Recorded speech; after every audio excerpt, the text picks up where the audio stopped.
প্রিয় বন্ধুগণ, আমি মুক্তিযোদ্ধা বিমল কুণ্ডু, একজন বাঙালি ইউটিউবের পক্ষ থেকে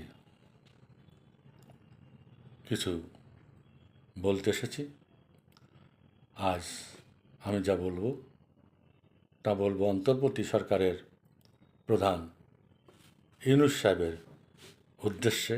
হ্যাঁ, ডক্টর মোহাম্মদ ইউনূস, আমি আপনাকেই বলছি। আজ থেকে 1 বছর আগে ছাত্র জনতার আন্দোলনের মুখে আওয়ামী লীগ সরকারের পতন ঘটে। তারই সুযোগ গ্রহণ করে বৈষম্য বিরোধী ছাত্র জনতা আপনাকে বিদেশ থেকে নিয়ে এসে অন্তর্বর্তী সরকারের প্রধান বানিয়েছিল।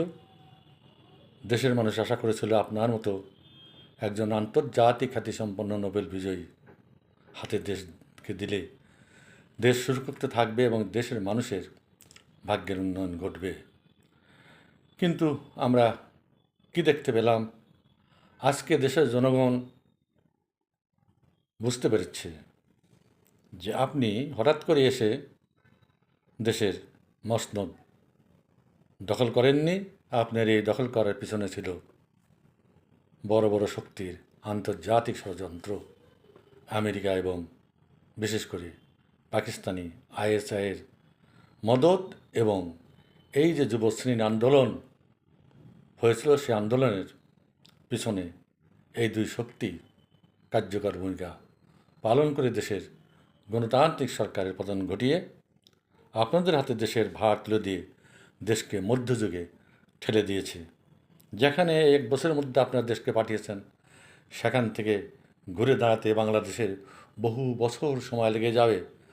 যদি ভালো সরকার আছে, নির্বাচিত সরকার প্রতিষ্ঠিত হয়, তাহলেও বহু ত্যাগ এবং তিতিক্ষার বিনিময়ে হয়তো 20-30 বছর লেগে যেতে পারে দেশকে আবার স্বাভাবিক অবস্থায় নিয়ে এসে।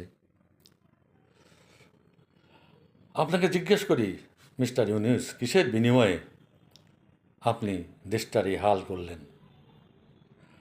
আপনি প্রধান হিসেবে বসে আছেন, কিন্তু আপনার কোনো ভূমিকা নেই। দেশের ভালোর জন্য, আইন শৃঙ্খলার জন্য আপনি প্রতিশ্রুতি দিয়েছেন সংবিধান পরিবর্তন করে ভালো একটা সংবিধান দেবেন, তার জন্য কমিটি গঠন করেছিলেন। কোথায় কমিটি কী কাজ করছে দেশবাসী জানতে পারেনি। যে সমস্ত উপদেষ্টা আপনি বসিয়েছেন তারা কী কাজ করছে দেশবাসী বুঝে উঠতে পায়নি। দেশবাসী এইটাই বুঝছে যে আপনার ছেলেরা যারা আপনাকে সিংহাসনে বসিয়েছে, সেই বৈষম্য বিরোধী ছাত্ররা আজকে দেশের যেখানে সেখানে মব সন্ত্রাস ঘটাচ্ছে এবং বিশাল এক অরাজক পরিস্থিতি সৃষ্টি করে জনজীবনকে অতিষ্ঠ করে তুলেছে। যত্রতত্র নারী ধর্ষিত হচ্ছে। সকালবেলা উঠে মোবাইল খুললে কিংবা পত্রিকার পাতা খুললেই প্রথম পাতায় এই লেখা দেখছি, গণধর্ষণ করা হয়েছে কোনো হিন্দু নারীকে, অথবা 9 বছর বয়সী কোনো শিশুকে মসজিদের ছাদে ধর্ষণ করে তাকে হত্যা করা হয়েছে। এসব আপনি পুতুলের মতো চেয়েছে দেখছেন, আর আপনার সেনাবাহিনী, তাদেরও ভূমিকা দেশবাসীর কাছে সুস্পষ্ট নয়। এই সেনাবাহিনী দাঁড়িয়ে দাঁড়িয়ে জাতির পিতার বাড়ি বুলডোজার দিয়ে ধ্বংস করার ইতিহাস দেখেছে। জাতির পিতার মরাল সারা দেশব্যাপী উচ্ছৃঙ্খল জনতা কর্তৃক ভেঙে দেওয়ার ইতিহাস তারা দেখেছে, দৃশ্য তারা দেখেছে। দেশবাসী নীরবে নীরবে, সেনাবাহিনী নীরবে নীরবে দাঁড়িয়ে দেখেছে জাতির পিতার মাথার উপর মূর্তি ত্যাগ করার ঘটনা। কেউ কিছুই বলতে পারেনি। এমনি ঘটনা, এমনি নিশ্চুপ অবস্থায়, এমনি নিরবস্থা 1975 সালে সপরিবারে বঙ্গবন্ধু হত্যা করার পর আমরা দেখেছিলাম। আজকে আবার সেই নীরবতা জনগণের মাধ্যমে আমরা দেখতে পাচ্ছি। কিন্তু যেভাবে দেশের মধ্যে খুন, রাহাজানি, ধর্ষণ শুরু হয়েছে, তাতে দেশের মানুষ কিন্তু আর বেশি দিন চুপ করে থাকবে না, এবং ইতিমধ্যে তাদের ঘুরে দাঁড়ানোর আলামত আমরা দেখতে পাচ্ছি। দেশে বেশ কয়েকটি হত্যার ঘটনা ঘটেছে, যেমন চাঁদার দাবিতে, চাঁদা না দেওয়ার কারণে রাস্তার মধ্যে পিটিয়ে পাথর ছড়িয়ে মধ্যযুগীয় কায়দায় মানুষকে হত্যা করা, তার কোনো বিচার হয়নি। তার এই অত্যাচারীদের, এই হত্যাকারীদের বিষয়ে আমরা কোনো অ্যাকশন নেওয়ার দৃষ্টান্তমূলক ঘটনা কোনো দেখতে পাইনি। বরং দেখতে পেয়েছি কি, জনগণ অনুভব করছে কি, দেশটা মধ্যযুগীয় বর্বরতায় ফিরে যাচ্ছে। আজকে জামাত ইসলামের হুজুররা যত্রতত্র বক্তৃতা দিয়ে বেড়াচ্ছে যে তারা শরিয়া আইন চালু করবে, দেশে ইসলামী আইন চালু করবে, ইসলামী শাসন ব্যবস্থা চালু হবে। এই যে প্রকাশ্যে পাথরছড়ি হত্যা করা, একই তারই আলামত। তা তো বলে যে অপরাধের শাস্তি শরিয়া আইনে হাত কেটে ফেলা, পা কেটে ফেলা এবং পাথর সরিয়ে হত্যা করা, তাহলে কি এই বাংলাদেশে শরিয়া আইন চালু হতে যাচ্ছে? বাংলাদেশ এক বর্বর মধ্যযুগে ফিরে যাচ্ছে। এই জন্যে কি আমরা স্বাধীনতা যুদ্ধ করেছিলাম? এই জন্যে কি 30 লক্ষ লোক স্বাধীনতার জন্য জীবন দিয়েছে? 2 লক্ষ মা বোন পাকিস্তানদের হাতে ধর্ষিত হয়েছে। যে পাকিস্তানকে আজ আপনারা বন্ধু বানিয়েছেন, তাদেরকে দেশে ডেকে নিয়ে আসছেন, তাদেরকে বিভিন্ন দায়িত্ব প্রদান করা হচ্ছে। আপনারা বিভিন্ন কায়দায় জনগণের মুখ বন্ধ করে রেখেছেন যাতে কেউ কোনো প্রতিবাদ করতে না পারে। সাংবাদিকদের মুখ বন্ধ করে দিয়েছেন যাতে খবর প্রকাশিত না হয়। আপনাকে যে বৈষম্য বিরোধী ছাত্ররা এবং মব আপনাকে সিংহাসনে বসিয়েছে, আজ তারা দেশের মধ্যে যত্রতত্র মব সৃষ্টি করে যখন তখন এক বিশাল অরাজকতা সৃষ্টি করে চাঁদাবাজি করে বেড়াচ্ছে। তাদের কোনো বিচার নাই, তাদের কেউ কিছু বলছে না, আর্মি না পুলিশ, কোনো বুদ্ধিজীবী কোনো চেতনা সম্পন্ন মানুষ কেউ কিছু বলে সাহস পাচ্ছে না। দেশ জন্য এক অন্ধ নীরবতায় ডুকরে ডুকরে কেঁদে কেঁদে মরছে। ডক্টর মোহাম্মদ ইউনূস স্যার, এখন আপনাকে স্যার বলি, কিন্তু স্যার বলার মর্যাদা তো আপনি হারিয়েছেন। আজকে আপনি দেশের ইতিহাস সৃষ্টি করে এই দেশের একজন গণ্যমান্য সন্তান হিসাবে ঐতিহাসিক ব্যক্তিতে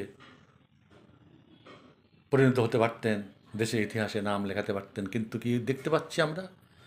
1757 সালে পলাশির যুদ্ধে মীর জাফর বেইমানি করে